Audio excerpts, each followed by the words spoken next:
Well, if we're talking about Godzilla, first of all. Okay.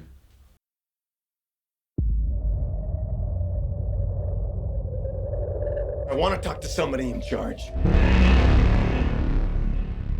You are not fooling anybody when you say that what happened was a natural disaster. You're lying. It was not an earthquake. It wasn't a typhoon. Because what's really happening is that you're hiding something out there.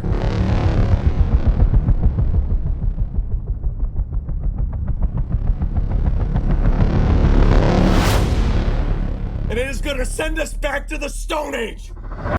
I'll say it. Right. Really disappointing. How come? Not enough Godzilla. The Mutos were actually quite impressive. Too much of the bad guy kaijus, as it were. Not enough of the Godzilla. When he does come in, really impressive. And then, I know it's a Godzilla movie and the humans aren't really meant to matter, but holy shit, they didn't matter. At all. At all. Bryan Cranston isn't in it enough. He gets the tone of it, the over-the-top tone of it. He really gets it. He's quite an over-the-top actor anyway. You're goddamn right. Don't tell him that. No, it's not a bad thing, you know. But when he has his rants, he's really good at that. Yeah, that's true. Yeah. So you almost got to get a sense if he was speaking Japanese, it would always be the same character as these sort of mad scientists in those original 1950s movies. Well, who's the guy they focused on the most? I'm sure he's not a bad actor, but he's terrible in this. What's his name? Aaron Taylor Johnson, is that it? What's he in for? Kick-Ass. Oh, him! Kick-Ass, yeah. Oh, okay, interesting. Yeah. English actor. He does, I guess, a good enough American accent. Yeah. He can do American accents. He can do American accents, but just the writing, first of all, is terrible. Doesn't quite get the tone of. It's got quite serious, sort of post 9/11 war and terror sort of vibe to it, and massive disasters, tsunami disasters in Japan. It's got these sort of things. It does that disaster well. It does disaster well. It does disaster well.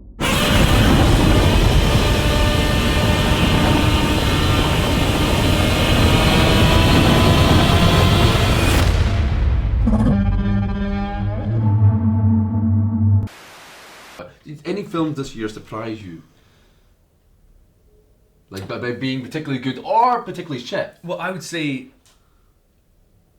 I guess to be fair, I wasn't surprised that Godzilla was disappointed. It's kind of mental it was, I mean, it's Godzilla, it's a hard tone to get. Yeah. But in terms of really surprised, my favourite movie of the year so far, I'm talking like got blockbusters and films, just classy indie films, films in general, was the new Captain America movie, Winter Soldier. Right. They join S.H.I.E.L.D. to protect people. Captain. To build a better world sometimes means tearing the old one down. And that makes enemies.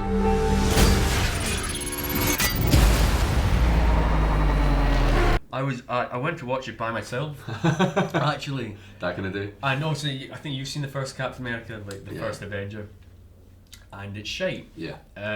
It's got. I know what they're going for, that sort of Spielbergian Indiana Jones kind of tone. Yeah.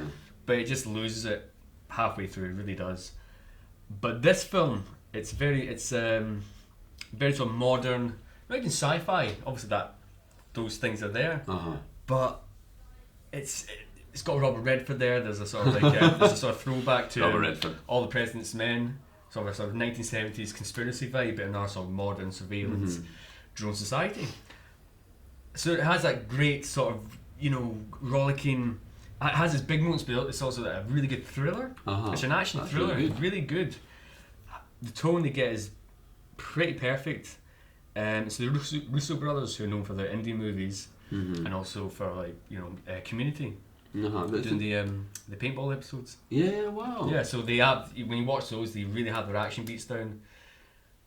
I mean, it's interesting. Marvel have been using a lot of kind of small directors, like small, but they're using interesting names. It's something they've definitely got with DC, where it's just it's Zack Snyder and it's I forget the writer's name, David Goyer.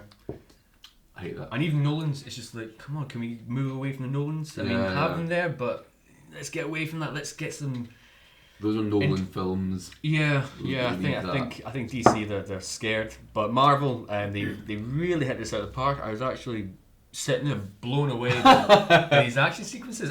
When do we start? We just did.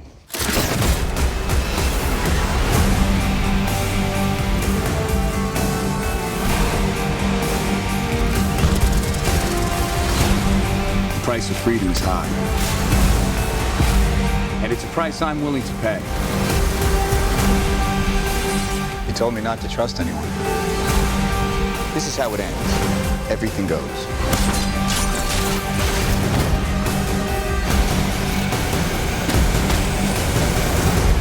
Looks like you're giving the orders now, Captain. Damn right. It does get a bit. It's got the same problem that all the Marvel movies have had, including Avengers. Well, Avengers actually got better in the third act, I would say. But generally, the Marvel movies, the individual, as in like Thor, Captain America, Iron Man, they always end in big CGI battles where there's not really much at stake because you know it's CGI. There's something about them, how they do it. So this has that problem, but it's so good. But leading up to that, it's a brilliant film. There's some amazing. There's a battle on a freeway involving guys abseiling off a motorway junction, and one of them with a fucking minigun. And and also like the Winter Soldier's involved, and he's not quite the Joker villain, but he's a really sinister, badass presence. You know, and you really get this sort of sense of threat. He even has his own kind of Joker sort of theme. Sort of screechy noise. So that's my favourite film. I'm surprised. Yeah, so I think Captain America is the hardest to sell. People say he's dull, but he's not dull in this, and he's a really likeable presence. Chris Evans really carries it off. He's a good actor. He's a good actor.